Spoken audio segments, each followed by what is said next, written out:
आज हम स्ट्रक्चर्स पढ़ेंगे। कौन से स्ट्रक्चर्स हैं जिसके अंदर दो सेंट्रल एटम होंगे। सिंपल, अगर एक सेंट्रल एटम है, उनके स्ट्रक्चर हमने हाइब्रिडाइजेशन वाले के बाद शेप और स्ट्रक्चर्स वाले टॉपिक में डिस्कस किया था। आज कैसे देखेंगे, जहाँ पे दो सेंट्रल एटम होंगे। जैसे यहाँ पे ले लेते हैं H2OM और P माइनस। जेड, जो जेड है वो कोई भी एलिमेंट हो सकता है सेकेंड एंड थर्ड पीरियड के, उसके लिए ये वाला ट्रिक एप्लीकेबल होगा। ओ मतलब ऑक्सीजन के एटम, एम कितने नंबर ऑफ ऑक्सीजन है, यहाँ पे अगर M2 है तो कितने ऑक्सीजन हुए 2। P माइनस मतलब नेट चार्ज ऑफ आयंस, अगर ये आयंस है उसके ऊपर नेट चार्ज कितना है। फर्स्ट केस लेते हैं, अगर ये जेड सेकेंड पीरियड में लाई करता है, Z belongs to the second period. कौन कौन से सेकेंड पीरियड के एलिमेंट होते हैं, lithium, beryllium, boron, carbon, nitrogen, oxygen, fluorine, neon, ये सारे हैं। बट लेकिन जो ऑक्सीजन के साथ स्पेशली जो बनाएंगे इनके बॉन्ड्स होंगे, पर मैंने सारे ही लिख दिए हैं आपको, जिससे पता कन्फ्यूज़न ना हो कि कौन कौन सेकेंड है। हम इस वाले पार्ट के स्ट्रक्चर्स को आगे बढ़ेंगे। ये सब आयनिक होते हैं, तो आयनिक वाले बॉन्ड्स ऑक्सीजन के साथ ऐसे नहीं होंगे, वो आयनिक होंगे। यहाँ पे हम कोवेलेंट बॉन्ड को देख रहे हैं। नोबल गैस ऐसे बॉन्ड नहीं बनाता। उसमें को क्या करना है, पहले चेक करेंगे कि दो है या नहीं, सेंट्रल एटम के फॉर्म में होगा या नहीं, लाइक C2O4 2 माइनस इस फॉर्म में है या नहीं। उसके बाद जितना m है यानी नंबर ऑफ ऑक्सीजन, उसको क्या करेंगे, उसको बाय 2 करेंगे। उसकी वैल्यू अगर 2.5 से कम आई तो इसका मतलब है ये x नहीं है, यहाँ पे z है। स्टार्टिंग में मैंने x लिखा था, बाद में उसको z से रिप्लेस कर दिया, क्योंकि x से कन्फ्यूज़न हो जाता है क्या वो नोबल गैस, सॉरी क्या वो हैलोजन है या नहीं, इसीलिए z से रिप्लेस कर दिया है। अगर हमारा m/2 2.5 से कम है, इसका मतलब z और z के बीच में बॉन्ड है। m/2 के एग्जैक्टली होगा तो z और z के बीच में एक ऑक्सीजन आएगा। z क्या है आगे स्ट्रक्चर देखेंगे क्लियर हो जाएगा। m/2 की वैल्यू 2.5 से ज़्यादा है तो z के बीच में 2 O लिंकेज आएंगे, मतलब ऐसे लिंकेज को कहते हैं पैरोक्सी लिंकेज। पैरोक्सी लिंकेज, पैरोक्सी लिंकेज प्रेजेंट है। स्टार्ट करते हैं पहला एग्जांपल N2O4। इसमें जो जेड मतलब जो एलिमेंट है वो नाइट्रोजन है, ऑक्सीजन के पास 4 है, कोई भी चार्ज नहीं है, मतलब P की वैल्यू 0। हमें ऑक्सीजन से मतलब है, ऑक्सीजन पे कितना है 4, तो हमें m/2 मतलब 4/2 की वैल्यू आई 2। 2.5 से कम है, इसका मतलब जेड और जेड के बीच में बॉन्ड, जेड यहाँ पे नाइट्रोजन है, नाइट्रोजन नाइट्रोजन के बीच में बॉन्ड बना देंगे। जानते हैं नाइट्रोजन सेकेंड पीरियड का एलिमेंट है। सेकेंड पीरियड वाले अपना ऑक्टेट एक्सपेंड नहीं कर सकते क्योंकि उनके पास वैकेंट डी ऑर्बिटल नहीं होता, तो मैक्सिमम वो 4 बॉन्ड बना सकते हैं, या कह सकते हैं मैक्सिमम वो 8 इलेक्ट्रॉन को ऑक्यूपाई कर सकते हैं। हमने नाइट्रोजन नाइट्रोजन बनाया, फिर क्या करेंगे, 4 ऑक्सीजन है, 2 इधर दे दिया 2 इधर दे दिया। पहले ट्राई करेंगे डबल बॉन्ड से। डबल बॉन्ड से बनाने के बाद नाइट्रोजन और डबल बॉन्ड नहीं बना सकता, तो क्या कर दिया उसने, कोऑर्डिनेट बॉन्ड के थ्रू O को दे दिया। इसका मतलब है इसमें क्वेश्चन कैसे हो सकते हैं, NON बॉन्ड प्रेजेंट है या एब्सेंट है, नहीं, इसके अंदर नाइट्रोजन नाइट्रोजन का लिंकेज है। NON बॉन्ड कितने हैं 0, कैसी लिंकेज है, NN बॉन्ड कितने हैं 1।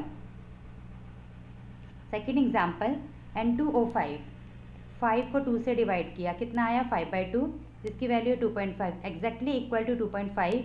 उस केस में हम क्या करेंगे, नाइट्रोजन और नाइट्रोजन के बीच में एक ऑक्सीजन आ जाएगा, NON बॉन्ड होगा। 5 में से एक बीच में आ गया तो 4 ऑक्सीजन बचे, 2 इसको दे दिए 2 इसको दे दिए। तो ध्यान रखेंगे नाइट्रोजन सेकेंड पीरियड का है तो उसके इलेक्ट्रॉन्स 8 से ज़्यादा नहीं होंगे। यहाँ पे उसने 2 शेयरिंग किया, एक यहाँ पे, तो यहाँ पे कोऑर्डिनेट बॉन्ड होगा, ये आपको ध्यान रखना है। नाइट्रोजन वाले केस में कोऑर्डिनेट बॉन्ड। अगर ऑक्सीजन 2 बॉन्ड से बनाता है, इसको अगर हमने ऐसे बना दिया, उस केस में देखेंगे नाइट्रोजन के कितने बॉन्ड हो गए टोटल, 1 2 3 4 5।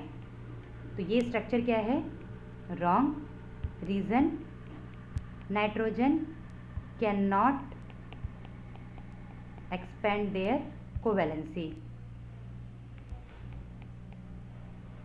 वो कोवैलेंसी को एक्सपेंड नहीं कर सकता है, क्यों, क्योंकि उनके पास वैकेंट डी ऑर्बिटल नहीं है, absence of vacant D orbital. जिनके पास वैकेंट डी ऑर्बिटल होते हैं वो क्या कर सकते हैं, अपने आउटरमोस्ट सेल में 8 से ज़्यादा इलेक्ट्रॉन को ऑक्यूपाई कर सकते हैं, तो ये स्ट्रक्चर क्या हो गया, गलत। C2O4 2 माइनस का अगर आपको ड्रॉ करना है तो कैसे करेंगे, ऑक्सीजन 4/2, इसकी वैल्यू कितनी है 2, जो कि 2.5 है, जो 2 से कम है। तो क्या करेंगे, इसमें कार्बन कार्बन के बीच में लिंकेज होगा। 4 ऑक्सीजन है, 2 यहाँ पे 2 यहाँ पे दे दिया। जो नेगेटिव साइन है, जहाँ भी नेगेटिव होगा इसका मतलब है कि वो ऑक्सीजन के ऊपर आया है नेगेटिव। इनिशियली में नेगेटिव कैसे आया है, पहले वहाँ पे थे हाइड्रोजन, क्या था वो H2। जब हाइड्रोजन चले गए, एसिड में जो हाइड्रोजन होते हैं वो रिलीज़ होते हैं H+ की फॉर्म में। जब वो रिलीज़ होंगे तो कंपाउंड पे क्या छोड़ जाएंगे, नेगेटिव। 2 हाइड्रोजन जाएगा तो यहाँ पे क्या साइन आएगा, 2 नेगेटिव। क्लियर, ऐसा ड्रॉ करेंगे। जो O पे नेगेटिव आया, अगर O नेगेटिव नहीं होता H2 तो वहाँ पे क्या बनाते थे H। ऑक्सीजन 2 बॉन्ड बनाता है, क्यों, क्योंकि उसके पास 2 लोन पेयर और हैं, ये अपने इलेक्ट्रॉन को और एक्सपेंड नहीं कर सकता। अगर इसको अब और बॉन्ड बनाना होगा तो कोऑर्डिनेट बॉन्ड के थ्रू बनाएगा, ये इलेक्ट्रॉन और एक्सेप्ट नहीं कर सकता। क्यों नहीं कर सकता, क्योंकि इनके पास वैकेंट डी ऑर्बिटल नहीं है। It is a part of the second period. H2C2O6 देखेंगे, ये भी कैसा है, 2 है इसमें वाला पार्ट, 2 कार्बन है। तो ये फॉर्मूला लगाएंगे, 6/2 = 3, 3 से 2.5 से ज़्यादा है, उस केस में क्या होगा, कार्बन और ऑक्सीजन के बीच में 2 O होंगे। जब इक्वल टू 2.5 है तब 1 ऑक्सीजन आएगा बीच में। 2.5 से ज़्यादा है तो 2 ऑक्सीजन, 2.5 से कम है तो ऑक्सीजन नहीं होंगे। ये वाला चीज़ याद रखना है सेकेंड पीरियड के लिए, इसलिए हमने लिया है 2.5। अगर थर्ड पीरियड का होता तो क्या ट्रिक में लगाते हैं हम लोग, 3.5। नाइट्रोजन का ये स्ट्रक्चर आपको याद रखना है, NO2। NO2 ये इस वाले टॉपिक से रिलेटेड नहीं है, नॉर्मली यहाँ पे नाइट्रोजन का ऑक्साइड आ रहा था इसलिए डिस्कस कर लिया। जो NO2 है, नाइट्रोजन कितने बॉन्ड बना सकता है मैक्सिमम, 4, पर इलेक्ट्रॉन 8 साथ ऑक्यूपाई नहीं कर सकता। एक ऐसे बनाया और ये क्या करेगा, यहाँ पे इलेक्ट्रॉन को कोऑर्डिनेट बॉन्ड के थ्रू दे दिया। NO2 का स्ट्रक्चर ये सबको याद रखना है, इवन इनका कलर भी याद रखना है, कैसा होता है ये, रेडिश ब्राउन। N2O3, नाइट्रोजन के 2 ही ऑक्साइड्स कलरफुल होते हैं, एक है NO2 और दूसरा है N2O3 जिसका कलर होता है ब्लू। इसका स्ट्रक्चर अगर ड्रॉ करें तो 3/2 = 1.5 < 2.5, मतलब इसमें क्या होगा, नाइट्रोजन नाइट्रोजन के बीच में लिंकेज होगी। नाइट्रोजन नाइट्रोजन के बीच में लिंकेज, 3 ऑक्सीजन है तो एक जगह 2 देना पड़ेगा और एक जगह 1 देना पड़ेगा।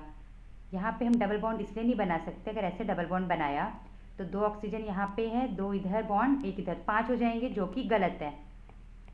ये 5 मतलब 10 इलेक्ट्रॉन नहीं ऑक्यूपाई कर सकता, इसलिए ये ऐसे कोऑर्डिनेट बॉन्ड होगा। इसको कहते हैं डिसिमेट्रिक N2O3 का स्ट्रक्चर है। N2O3 के 2 स्ट्रक्चर को एक्सेप्ट किया गया है, एक ये वाला, इसके लिए ये फॉर्मूला में एग्जिस्ट नहीं कर रहा है, मतलब ये जो हमने ट्रिक बनाने की कोशिश की है उसमें नहीं कर रहा, पर इसका ये स्ट्रक्चर भी करेक्ट माना गया है। तो सिर्फ इसमें यही एक ऐसा एक्सेप्शनल केस आ जाएगा, नहीं तो सब में ये वाला फॉर्मूला हमारा फिट हो जाएगा। 3 ऑक्सीजन थे, एक बीच में 2 इधर दे दिया। इस केस में N2O3 सिमेट्रिकल है। तो आप में ये डाउट होगा कि कब हमें ये लेना है कब ये, वो क्वेश्चन में बोल देगा कि जो भी डेटा देना है किसके रेस्पेक्ट में दो, सिमेट्रिकल N2O3 या अनसिमेट्रिकल। क्लियर। अब लेते हैं थर्ड पीरियड। थर्ड पीरियड का मतलब है कि उसमें क्या हो सकते हैं, सिलिकॉन, फास्फोरस, सल्फर, क्लोरीन, ये वाले पार्ट क्लोरीन। इस केस में भी आपको सेम वही पैटर्न लगाना है, m/2 करना है। m/2 की वैल्यू 3.5 से कम है तो Z में बॉन्ड होगा, 3.5 के एग्जैक्ट है तो बीच में ऑक्सीजन होगा, 3.5 से ज़्यादा है तो पैरॉक्सी लिंकेज। स्टार्ट करते हैं। Cl2O3 आप लोगों को भी ट्राई करना है, फिर मैच करना है कि आंसर मैच कर रहा है नहीं कर रहा। 3 लिया तो 3/2, सॉल्व करने पे क्या आ रहा है इसका 1.5। 1.5 3.5 से कम है, इसका मतलब क्लोरीन क्लोरीन के बीच में लिंकेज है। और 3 ऑक्सीजन है, 2 यहाँ दे दिया, 1 यहाँ। दिमाग में अगर ऐसा आए कि हम ऐसा बना दें, Cl 3 ऑक्सीजन है, 1 बीच में रख दिया, इधर और इधर सिमेट्रिकल हो गए। यूजुअली हम पढ़ते हैं सिमेट्रिकल कंपाउंड्स होते हैं ज़्यादा स्टेबल है, पर ये गलत स्ट्रक्चर है, ये इसका करेक्ट है। क्लोरीन के पास 7 वैलेंस इलेक्ट्रॉन होते हैं, 1 2 3 4 5 6 7, ये लोन पेयर है। क्लियर। तो ये स्ट्रक्चर नहीं बनाएंगे, ये है गलत। इसको हाईलाइट कर देते हैं ऐसे, ये रॉन्ग। Cl2O6 6 है तो 6/2 की वैल्यू आई 3, 3.5 से कम है, इसका मतलब क्लोरीन क्लोरीन में लिंकेज है, बीच में ऑक्सीजन नहीं आएगा। 6 ऑक्सीजन है, 3 इधर दे दो, 3 इधर दे दो। क्लियर। Cl2O5 पहले कैसे ट्राई करेंगे, इसमें 5/2 की वैल्यू 2.5, इसका मतलब है कि इसमें क्लोरीन क्लोरीन के बीच में लिंकेज होगा, बीच में ऑक्सीजन नहीं आएगा। ये स्ट्रक्चर हो गया गलत। 5 है तो ये नहीं सोचेंगे कि 2 इधर दो 2 इधर दो, जो बीच में बना है शेयरिंग, नहीं, वो गलत है। इसका करेक्ट स्ट्रक्चर क्या होगा, क्लोरीन क्लोरीन होंगे, एक जगह 3 एक जगह 2 और एक लोन पेयर है। Cl2O7 इस केस में अगर निकालेंगे 7/2 की वैल्यू आ रही है 3.5, इक्वल टू जो हमारा डेटा था वही 3.5 के बराबर है। तो क्या कर देंगे, इसमें एक ऑक्सीजन बीच में, क्लोरीन क्लोरीन यहाँ पे 3 क्लियर। H2O2 2- जहाँ नेगेटिव होगा तो क्या मानेंगे, वहाँ पे हाइड्रोजन था, जो हाइड्रोजन चला गया है उसकी वजह से आया है H2O2।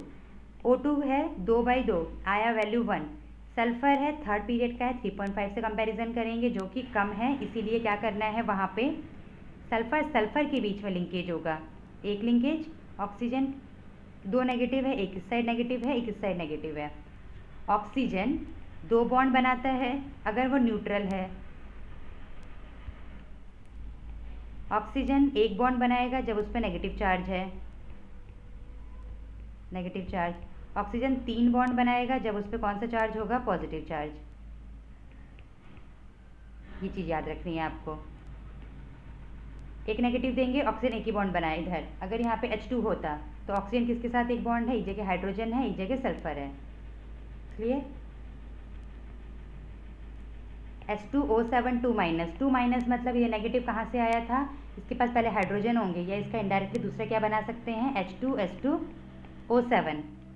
7/2 3.5 एग्जैक्टली इक्वल है, इसका मतलब S और S के बीच में एक ऑक्सीजन होगा। बाकी बचे 3, इधर दिया 3 इधर दिया 3। इसमें अगर पूछा जाए कि कौन सा स्टेटमेंट इनकरेक्ट है, क्वेश्चन इस टाइप के आते हैं statement wise. SOS bond present है, यस प्रेजेंट है, बट हमें बताना incorrect. SS bond present, wrong, ये नहीं है। ऑक्सीडेशन नंबर आएगा, यहाँ पे हम ऑक्सीडेशन नंबर डील नहीं कर रहे, नहीं पढ़ रहे हैं, बट लेकिन ऑक्सीडेशन नंबर स्ट्रक्चर के साथ पूछ सकते हैं। तो अगर देखा जाए तो सल्फर कितने इलेक्ट्रोनेगेटिव एलिमेंट से जुड़ा हुआ है, 6।